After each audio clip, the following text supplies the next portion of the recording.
Today is my wife's mom's 44th birthday. After the guests left, the three of us gathered around the festive table, making conversation on various topics. When we had a few more drinks, I decided to turn off the TV, and Stephanie's mother-in-law turned on the tape recorder. Soft dance music blared from the speakers. Nicole, my wife, eventually apologized and went to bed, leaving my mother and I alone.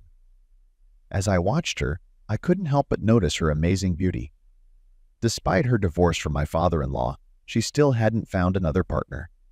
This struck me as odd, given her undeniable attractiveness. She's a former athlete, and it shows in her face and body. There are no wrinkles on her face at all. It's so pretty, like a young girl. After thinking about it for a while, I made a suggestion. "Mother-in-law, let's dance." "Come on. Why?" "When was the last time I danced? 5 years ago, maybe?" "I can't do it. I've forgotten how to do it." "It'll work. I'll remind you." I stood up and took her hand. Stephanie's mother-in-law stood up, put her hand on my shoulder, put the other in my palm, and we began to gently circle the room. At one point, she lost her rhythm and, laughing, wrapped her arms around me, pressing herself against me. Supporting her, I grabbed my mother-in-law by the waist so she wouldn't fall. Well, you see, mother-in-law, we didn't forget, and everything worked out. The music was captivating. We continued our quiet dance. Now I was holding my mother-in-law by the waist, and she had both arms around my neck. We stopped in the middle of the room, and I pulled her to me and kissed her on the lips. "You're a very interesting woman," I said to her, unexpectedly to myself, complimenting her. My mother-in-law looked at me with surprise and, suddenly embarrassed, lowered her gaze.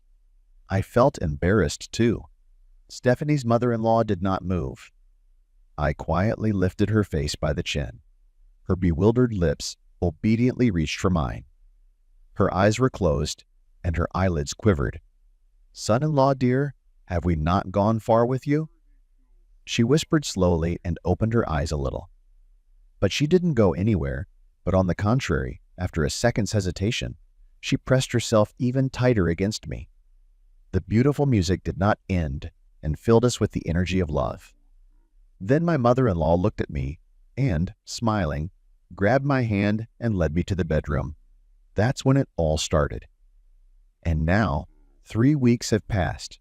My mother-in-law takes me by the hand again and leads me around the corner of the house to tell me the big news. I'm pregnant, my favorite son-in-law. I couldn't believe my ears, although I realized that after that night together, there was such a possibility. I was very scared, but still decided to tell my wife everything.